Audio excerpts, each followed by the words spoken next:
Hi, Tam here. I'd like to talk to you about empathy and sympathy and compassion. Look, every single day I see people at my place of work, right? Patients, actually, because I'm a doctor, who really lack empathy and sympathy for others. And it continues to baffle me, to be honest, right? The most recent example is yesterday. 3 patients, actually, right? 3 different patients, within the same hour, who are complaining about, they've been waiting too long, they've got other things to do, when are they going to be seen, right? So the first one, it was husband and wife, and they had a little child. I mean, the child was about, I would say, maybe 2 years old or something, or even less. And, they were shouting with the nurses, they were upset. They said they'd been waiting for like an hour and a half. When are they going to be seen, And the nurses actually, because several nurses explained to them that, listen, the main complaint, I mean, as far as the child is concerned, is that the child had a bit of diarrhea today and vomited his food once. So, I mean, that's really something to take to a clinic or a family physician, It's not really an emergency, but we're going to see you, but you have to wait. The child is well, the child is playful and, no fever, not dehydrated, looking otherwise well and healthy. So they said, no, but we want to be seen. They were making a scene there. So then the nurse, and the most senior nurse called me and asked me to please talk to the parents, right? So at the time, I was dealing with an 11-year-old who had a major injury, right? I mean, he was cut by a big piece of glass on his right thigh. I had to put 25 stitches in, So he had a massive laceration there. Well, he had about 4 huge, large lacerations. He was bleeding, he was screaming, he was in pain. I stopped doing what I was doing because they were making a scene, like I said. And then I went to speak to them. So I asked the nurse that was with me to stay with the child, look at the vital signs, make sure that everything is fine, So, and I went out of the room for a minute. So I saw the parents and, they told me, when are we going to be seen? We've been waiting for like an hour and a half. And so I told them, but listen, as you can see, the ER is full tonight, right? There was another lady, and a 77-year-old woman who was having chest pain and actually what looked like a heart attack, on ECG. So I was busy with that one as well. There were 2 other doctors. They also had emergencies. There was a car accident. They were both ejected from the car through the windscreen, onto the street. So, I mean, they had fractures, they had facial lacerations, they had multiple injuries, And the 3rd doctor was also very busy there with some other emergencies. So we were all busy, right? So I told the parents, please, look at the situation here, right? It's a very, very busy time right now, We need to stabilize these emergencies because these patients will not survive if we do not stabilize them. You understand? I mean, your child, from what I gather here, it's a case of 1 episode of diarrhea and 1 episode of vomiting. But looking at the child, you can see the child is fine. I'm looking at the vital signs. Everything is fine. The child is playful, actually, smiling, playing, so there's no problem. Oh, yeah, but you know what? We have to go soon now. I mean, how long are we going to wait here? This is not good service. Some patients came after us and they're being seen. And I said, but come on, be reasonable, please, right? I mean, this is the emergency room. And what we're having here, I mean, it's not an emergency. Okay, in that case, we're leaving then. We're going to go to a better hospital. So I said, as you wish, I wish you good luck and all the best. And then I went back to the room and I started the work, right? Now, after I finished suturing that kid, this other woman was making a lot of noise as well. A 40-something woman with a 5 or 6-year-old talking about service is poor, I've been waiting for 2 hours. So, the nurses couldn't reason with her, so I went to speak to her. Right? Actually, I went to see them, I went in and she went off on, yeah, but we've been waiting and waiting and, nothing is happening here. What's going on?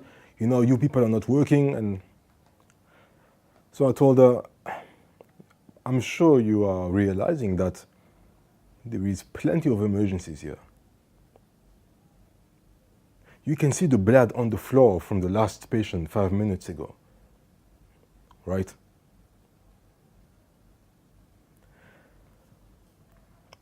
As I'm saying that, as I'm trying to talk to her, they bring this other patient who's in bad shape. One of the 2 guys with the MVA, the motor vehicle accident that went through the windscreen, right? So they're bringing him back from a CT scan, right? But you can see he's badly swollen up. The face, he's got bandages full of blood everywhere. He's not in good shape. So she could see that, the lady that was talking to the new patient could see that and said, but, as you can see, it's a madhouse today, right? So it's always better to be patient. We tend to see life-threatening emergencies first and less urgent cases later. But anyway, I'm here now. It did not register. As far as she was concerned is, I've been waiting too long. Anyway, so, I introduced myself, my name is Dr. Beya, what can I do for you? I am not kidding you. She tells me that since yesterday, she thinks that she's coming up with the flu. She's got a blocked nose. She had a bit of a scratchy throat yesterday, but not today. And she feels a bit weaker than usual. I looked at her, and in my mind I was thinking, some people are so selfish, so self-centered. She's coming at night to the ER because she feels she might have the flu, but the main problem is that her nose is blocked. So I told her, so basically, if I understand you well, you have a blocked nose? Yeah, I've got a blocked nose. Do you have any headaches? No headaches. Sore throat maybe? No sore throat. So, I wouldn't even say I wasn't happy. I was flabbergasted at the selfishness of some people. You come to an extremely busy ER. There are trauma patients. There are emergencies all over the floor. You're seeing doctors and nurses running around. You see 2 ambulances outside, paramedics inside, helping out with some of these trauma patients. And you're watching all this and you're mouthing off about, I've been waiting for 2 hours. Service is poor. So anyway, I continue the consultation, and in the end, she says, yeah, I need a sick note, actually. Actually, that's very important. That's why I came here. You are mouthing off about waiting time and poor service. Meanwhile, you've got a blocked nose. You only came here because you need a sick note for your work. Because probably you didn't show up to work today or you're not planning on working tomorrow. And you are in the ER for that.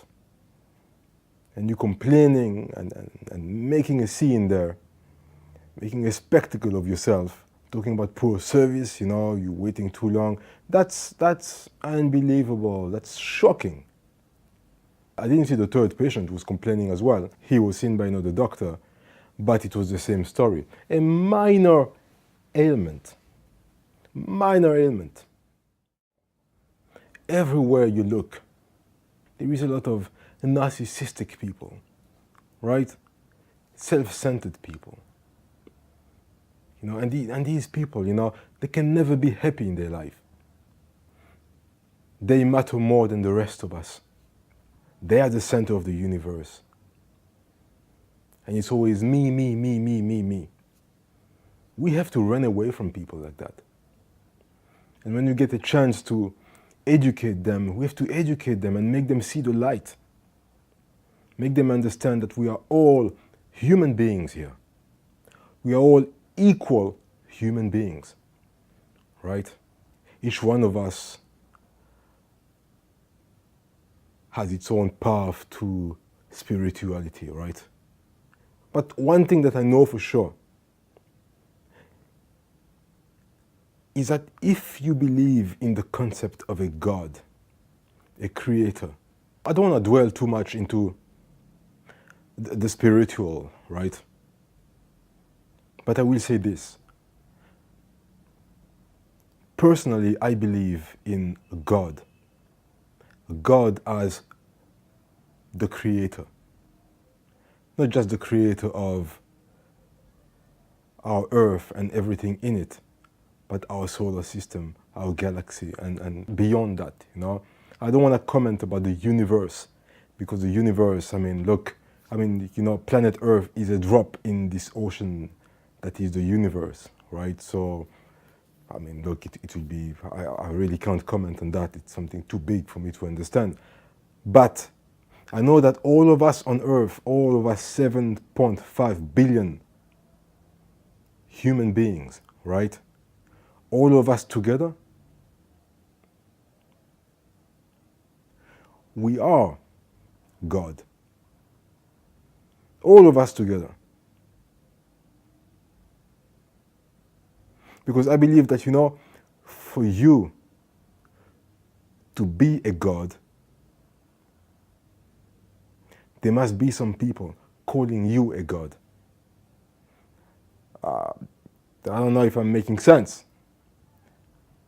Let me try to explain it again.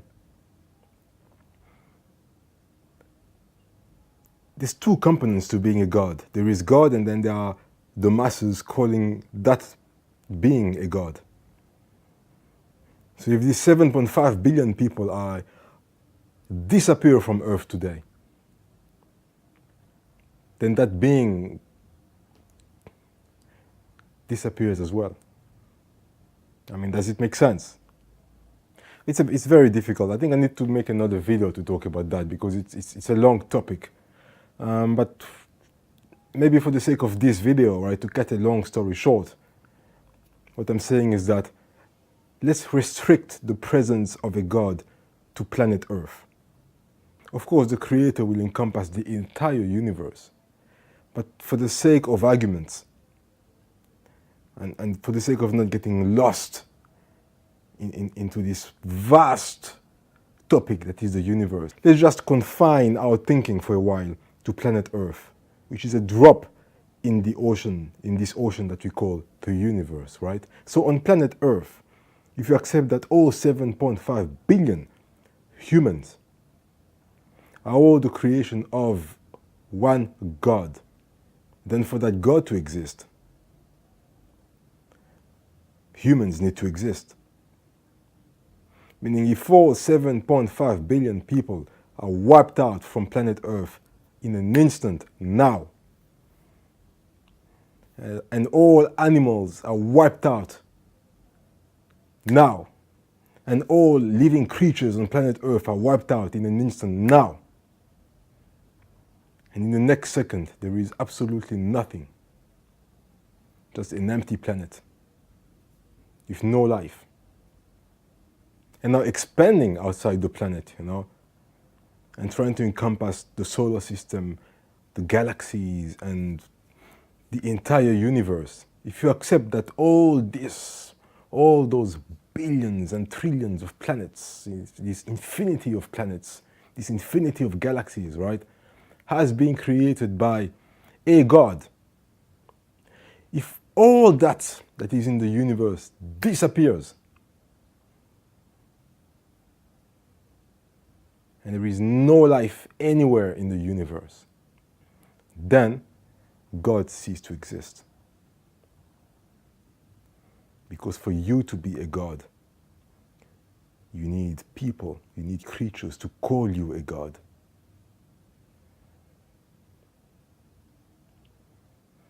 If you are the president of the United States, you are the leader of the United States. If all living creatures, if all human beings in the United States were to just disappear in an instant, but you, the president, was to be the only living being in the United States, then automatically you would cease to be the president. You'd just be a human being because you have nobody to preside over. You are one man in an empty country. That's what I'm getting at. So the reason I'm saying that is to say this. I hope you're really going to stay with me and not be offended by what I'm saying. You know, this is all theoretical, just to go to my point that I'm going to make right now. I'm saying all this to say that all of us, 7.5 billion human beings on Earth today, are all interconnected. No matter what you believe, no matter what religion you believe in, no matter what scientific evolution you follow, we have to agree that at one point we all came from a male and female creature. One couple at one point. We are 7.5 billion today. We were 6 billion people in the year 2000, I think. Years before that, we were only 4 billion. Centuries before that, we were only 1 billion. Centuries before that, we were only 500 million people on Earth. At one point, there were only 10 million people in the entire planet. Once upon a time, there were only 100,000 people walking the Earth. And far beyond that, at one point, there were just 1,000 people on planet Earth. And at one time, there were only one couple, a man and a woman, that started everything. Well, I mean, obviously, this is a gross simplification of things. You know, this is just a vulgar simplification of a deep scientific phenomenon, right? But I'm making it simple for the sake of the discussion, right? I'm just trying to say that all of us 7.5 billion people on Earth are all interconnected to one another, right? So basically, we are all brothers and sisters, whether we like it or not. All of us, from all races, from all countries in the world, all complexions, you know, men and women. You know, we are all brothers and sisters somehow. We need to live together. We need to help each other. We need to encourage each other. We need to love each other. That's very important. You cannot go through life not loving your fellow human being, not having sympathy for your fellow human that is hurt, that is in need. So if you believe in a God, whatever religion you are, then you believe that us as human beings, we are all parts of this God. And that's what I wanted to say. We are all of us 7.5 billion people are particles of this God, of this Creator. We are all particles of it. All of us combined. We are God, actually. We are controlling our own destiny.